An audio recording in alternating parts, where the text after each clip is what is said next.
환경을 이기는 평강의 통로가 되라. 환경을 이기는 평강의 통로가 되라. 인간은 환경이 지배를 받을 수밖에 없는 그런 존재죠. 그래서 우리가 환경을 어떨 때는 환경 정리, 우리 초등학교 때 환경 정리라는 말을 많이 했어요. 그래서 막 뒤에 게시판도 뭔가 좀 꾸미고 청소도 새롭게 하고 마룻바닥에 초칠도 해가지고 미끄럽게 만들고 어릴 적 그런 저기 있었어요. 화단도 가꾸고 환경 정리. 왜냐하면 환경이라는 것은 우리가 환경에 의해서 어찌 보면은 지배라기보다도 영향을 받기 때문에 그렇죠. 그래서 환경이 좀 깔끔하면 내 마음도 깔끔한 것 같고, 환경이 너저분하고 지저분하면 내 마음도 그런 것 같고, 이처럼 사람은 환경의 지배를 받을 수밖에 없다. 그렇다면 좋은 환경의 영향을 받기 위해서는 우리가 또 거꾸로 그 환경을 또 거슬러서 만들어가면, 조성해 가면 복이 될 수가 있다라는 건데요. 자, 오늘 본문도 이제 사사기에 기록되어 있는 마지막 사사가 삼손인가요? 삼손이 태어나기 앞서서 마지막으로 소사사라고 할 수 있는 압돈에 대한 이야기입니다. 그래서 이 압돈은 아바드라는 단어에서 왔는데요. 아바드는 섬기다, 봉사하다, 일하다, 뭐 이런 그런 의미 있는 단어거든요. 아바드, 봉사하다, 섬기다 이런 의미인데 거기서 압돈이라는 단어가 왔어요.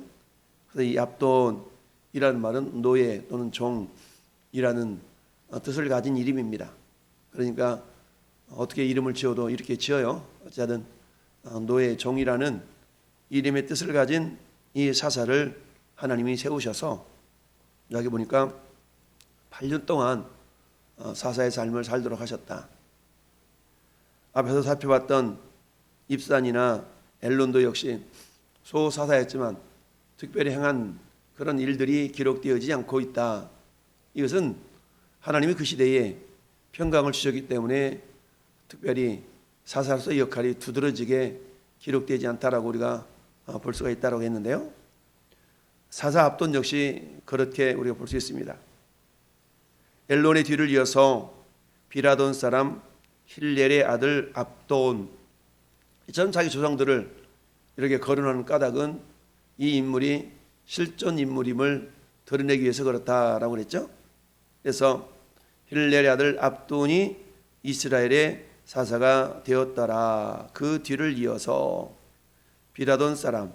그럼 비라돈이라는 그 지역은 어떤 지역인가 봤더니 자 15절에 그렇게 기록하고 있어요. 비라돈 사람 힐렐의 아들 압돈이 죽음에 에브라임 땅 아말렉 사람의 산지 비라돈에 장사되었더라. 그러니 이 비라돈은 아말렉 사람의 산지에 속해 있구나 라는 것을 우리가 짐작해 볼 수가 있죠. 그러면 아말렉 족속은 어떤 족속이었어요? 아말렉은 이스라엘 백성들이 출애굽한 이후에 최초로 이스라엘을 막아서고 방해했던 그런 족속이 아말렉 족속이죠. 그래서 출애굽기 17장에 모세와 또 아론과 또 여호수아, 훌 이런 사람들이 막 전쟁할 때에 모세가 산꼭대기에 손을 들면 이스라엘이 이기고 손을 내리면 아말렉이 이기고 이런 싸움이 있었던 그 싸움의 상대가 아말렉 족속이었죠.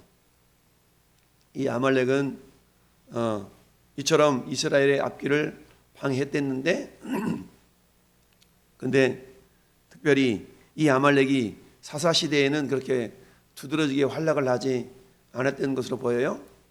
단지 우리가 기드온 시대 때에 기드온이 암몬 족속과 아말렉 족속 그 사람들이 이렇게 연합해서 싸움을 했던 그 내용이 잠깐 등장을 하는데 그 뒤로는 사사시대에 이 아말렉이 등장을 하지 않습니다.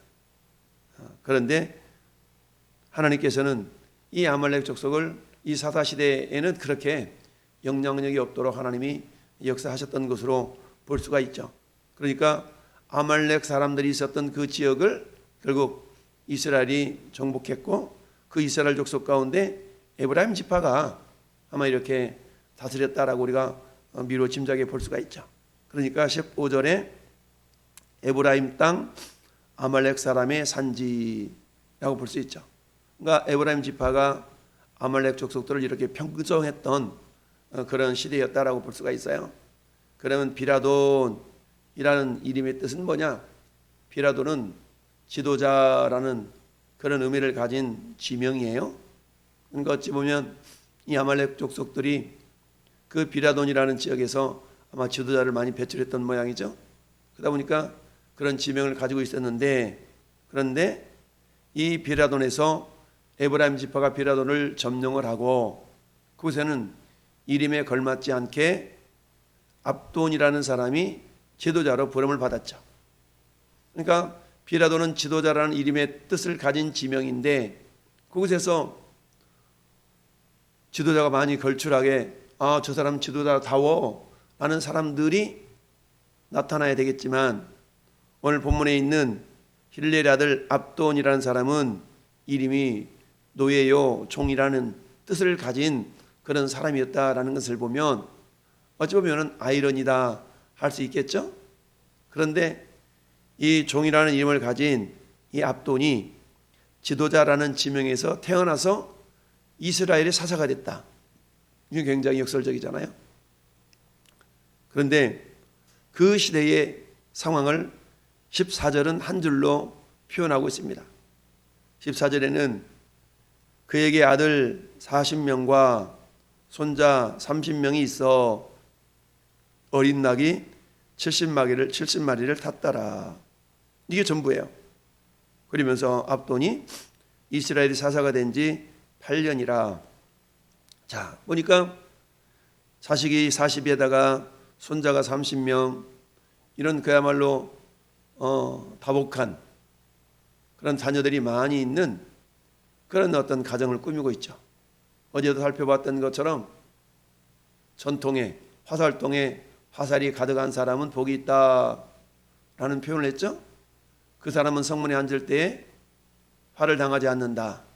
왜? 자식들이 이 성문에서 같이 아버지 뒤에서 딱 이렇게 그야말로 보호자 되는 것처럼 이렇게 있으면, 어제 입산이 아들 30, 딸 30을 데리고 있었던 것처럼 그 당시에는 부족국가다 보니까 한 가정에 자식이 많은 것은 그 사람의 위엄과 명예를 나타낼 수 있는 그런 모습이다라고 했어요. 근데 이 힐렐의 아들 압돈 역시도 70명의 아들 손주를 두고 있었던 그런 사람이다 보니까 비록 이름은 종이요 노예라는 이름을 가졌지만 그 지역에서 아마 이름난 그런 존재였던 것을 우리가 미루어 짐작해 볼 수가 있다. 그런 존재를 하나님께서는 사사로 세우셨는데, 특별히 어떤 사사로서 역할이라기보다는 이 사사로 부름받은 이 압돈이 어떤 모습이었는가, 그 자녀들 이렇게 기록해 줌으로써 그 시대는 굉장히 어찌 보면 평화로운 시대였고 명예가 있는 시대였다라는 것을 짐작할 수가 있습니다.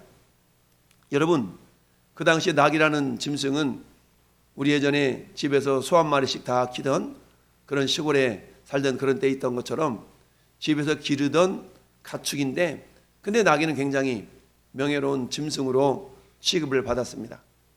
우리가 잘 아는 것처럼 예수님이 예루살렘 성에 입성할 때에 뭘 탔어요? 나귀를 탔잖아요.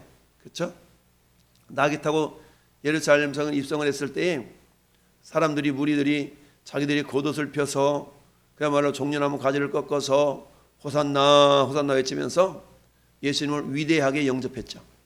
왜 그랬어요? 그때는 예수님을 이스라엘의 압제로부터 구원해낼 정치적인 메시아로 그들이 받아들였기 때문에 위대한 지도자로 그들이 환영을 했던 거죠.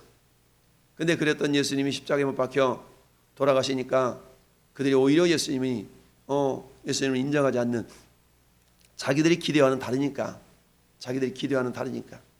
그러니까 자기들 중심으로 예수님을 생각했던 거죠.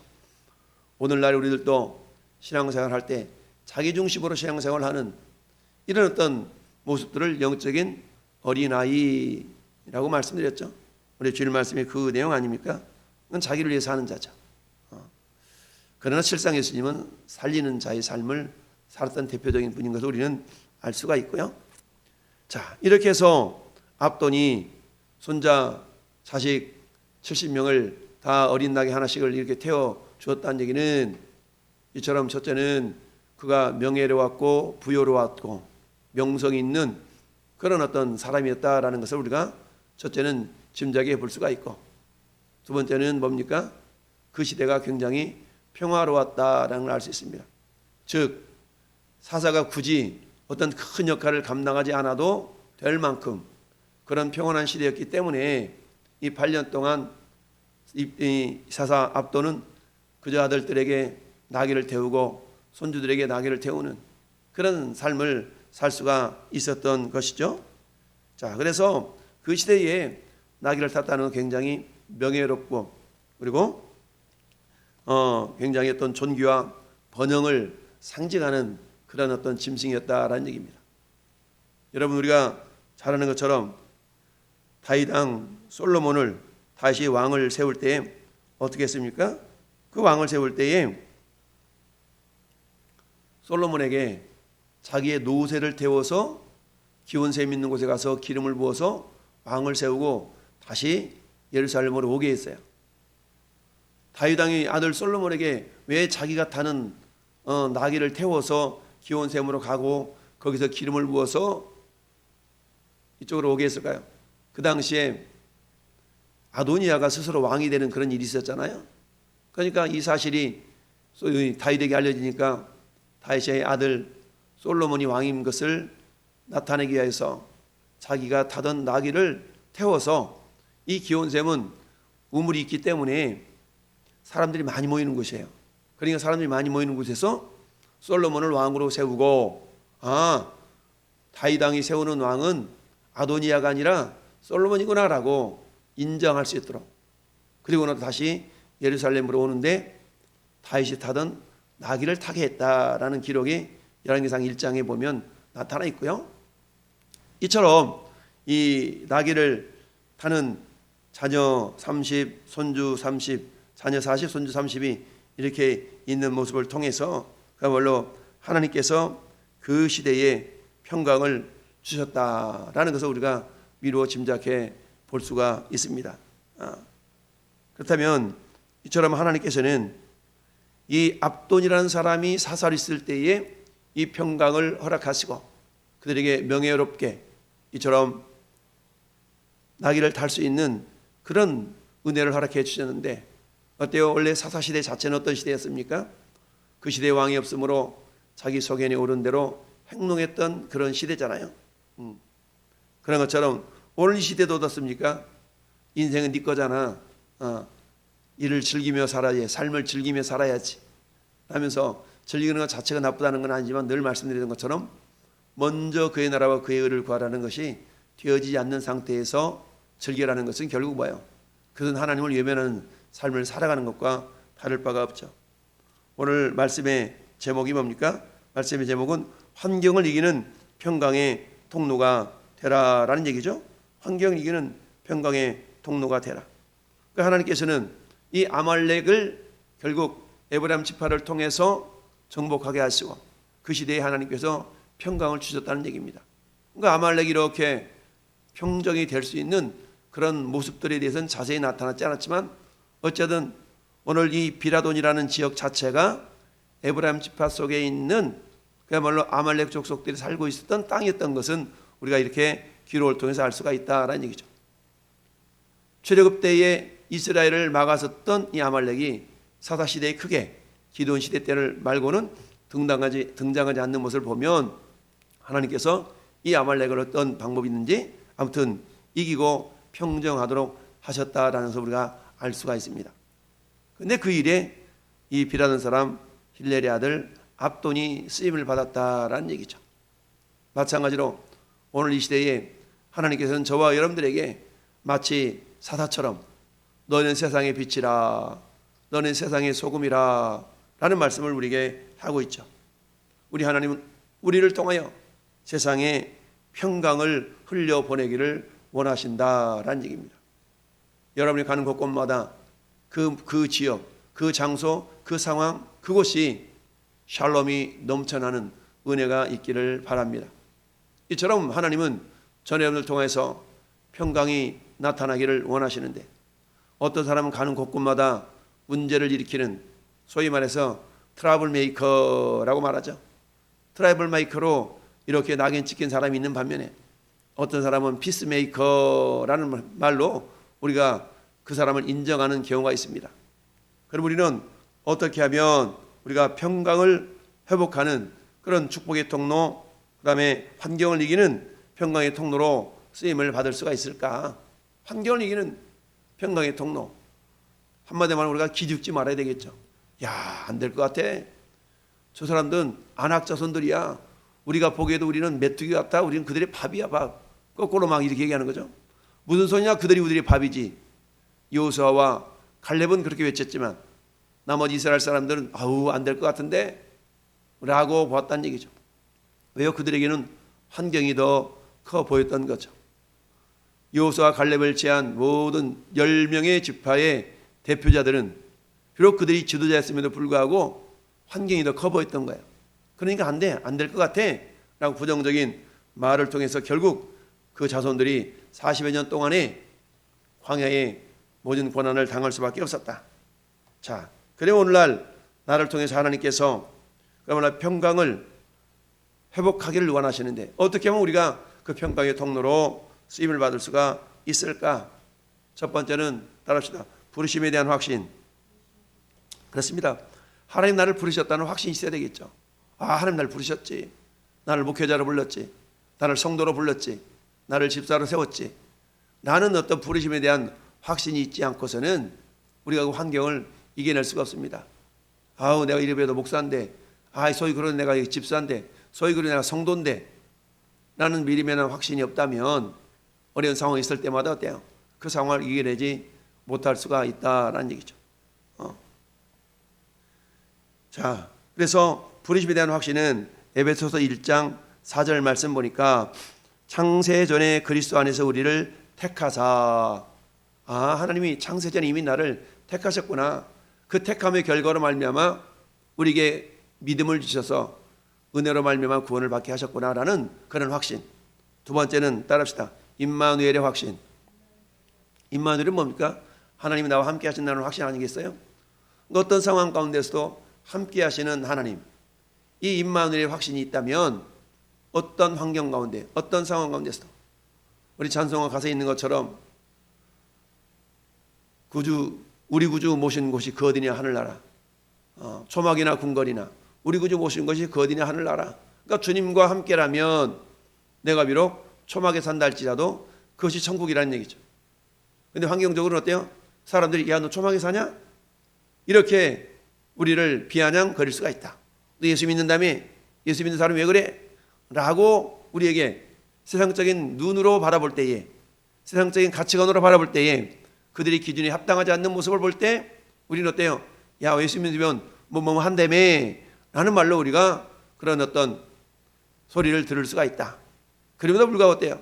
주님이 내 안에 계신다면, 주님이 나와 함께하고 계신다면 이라는 그런 임마누엘에 대한 확신이 있을 때 우리는 이 환경을 이기는 그런 축복의 통로, 평강의 통로가 될 수가 있다라는 얘기죠.